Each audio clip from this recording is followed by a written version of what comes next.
Guys, what turns you off about a girl? I don't like it when they try to get your attention by flirting with other guys.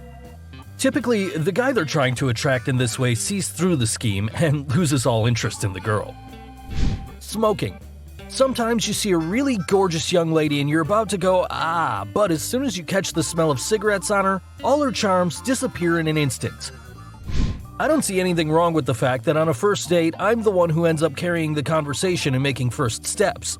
But I hate situations where I'm the only one who asks questions. Yes, I want to find out more about you, but I also want you to show some interest in me. This nails it. I hate going on a date that looks like a one-sided interview. I give a girl one chance before saying something along the lines of, well, this is more of an interrogation than a date. If they have a glimmer of interest in you, then after that they normally start asking questions of their own, and if they don't, oh well. I once went on a date with a girl who didn't know anything about me. Every time I tried to mention some detail of my life, she changed the subject to something that involved herself. Obviously, she didn't care about me at all, but even so, she still shouldn't have been so rude. We spent 2 hours talking. If in the end I snatched her purse and ran away, she wouldn't have been able to tell the cops anything about me except maybe my phone number and what I looked like. So, a friend of mine has been seeing a girl who always humiliates him and explains it by saying that she's just kidding that way.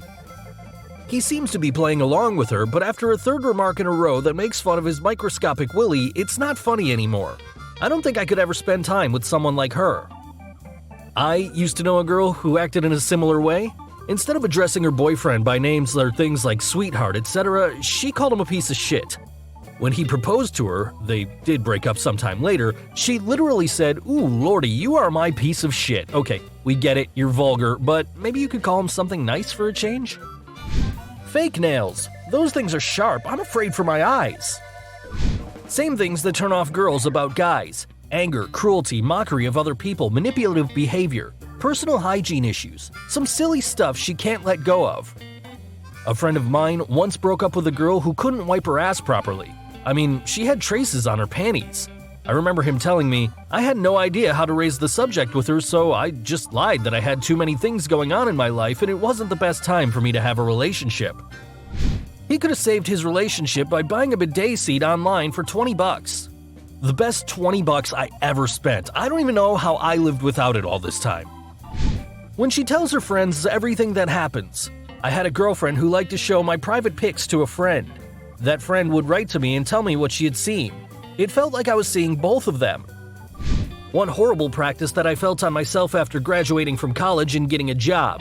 Some girls, too, insist on moving in together and starting to live as a family even if the two of you just started dating. Hey, totally get it that you no longer want to live with your parents, but now I have a feeling you want a relationship with my home, not with me. To be fair, that home of yours looks kinda cute. I'd really like to come in. Well, I don't like it when they try that stealthy move-in strategy. When the girl brings more and more of her stuff into your house, and one fine day she seems to have no obvious reasons to leave. So she just starts living with you without any talk, and you have no idea how you ended up in this situation. Addiction to social networks. Under the same category, I don't like chicks who constantly, 4 or 5 times an hour, post things like, "Look how I opened my mouth to this rap track."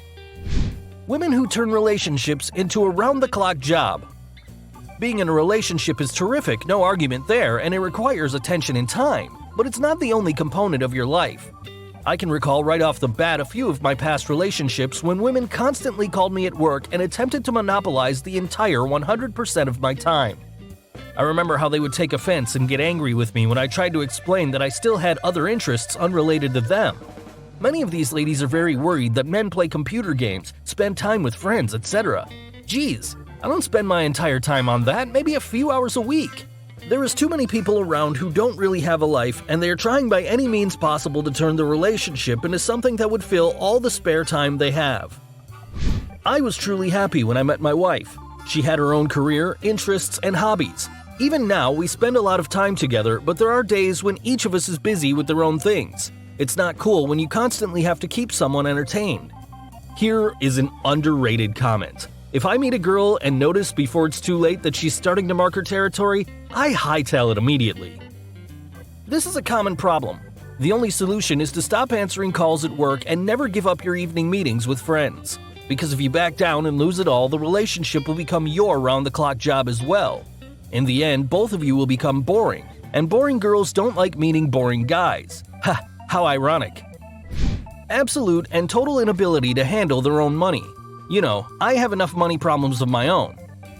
It's even worse when they criticize you for being chintzy, although in reality, you're just trying to spend responsibly.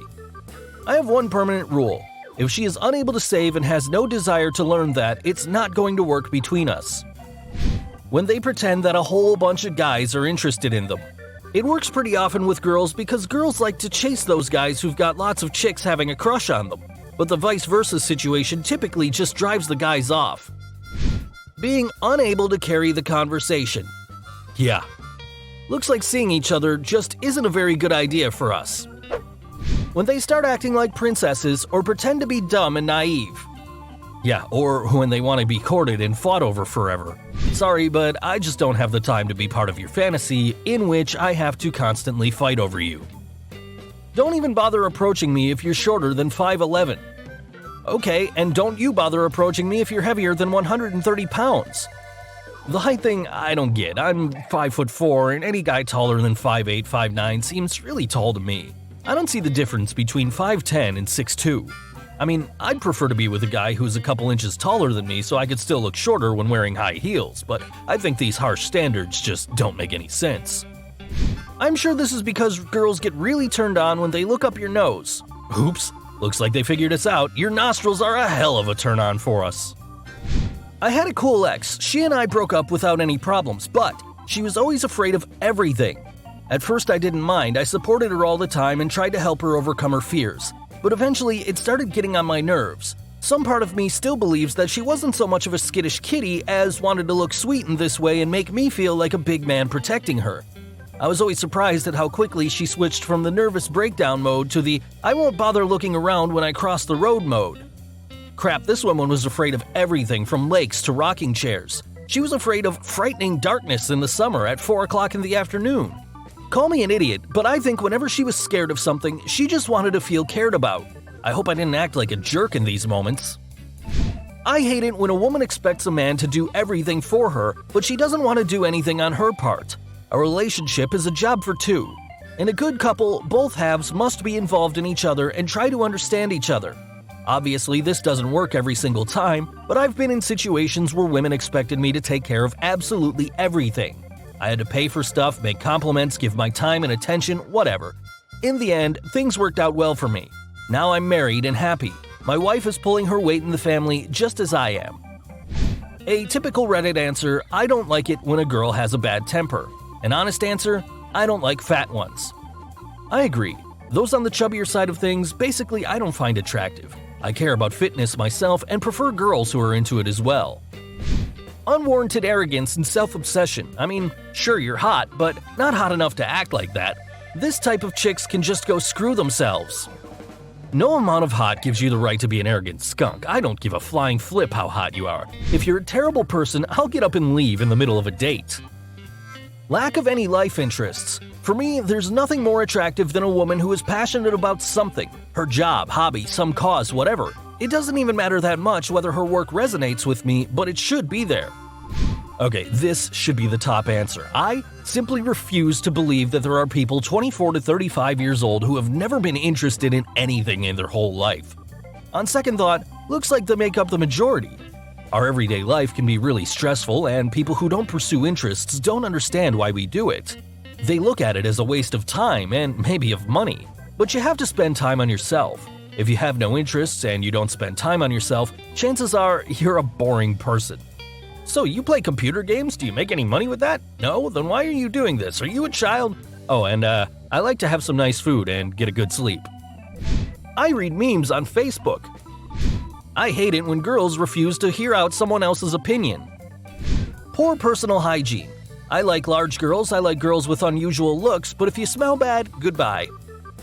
When it's obvious from the way that you look that you take good care of yourself, it always reflects well on your ability to attract other people, regardless of what kind of body you have. Many plus-size people should think about it. My weight is 289 pounds, but I take my hygiene very seriously.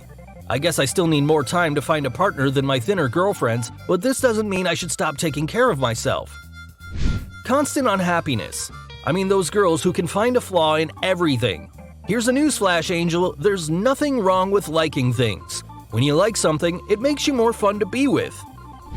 Overdoing it with makeup and the white-necked Oompa Loompa syndrome. Oh man, I've been saying this so many times. Christ, don't they ever look in the mirror? Don't they see their neck and face are of two different shades clearly divided by the chin line? The light you have in the bathroom and the natural light of day in the street. These are two completely different notions in the world of makeup. Their husbands. Duck lips and too full lips in general. If they don't look natural on you, don't do them.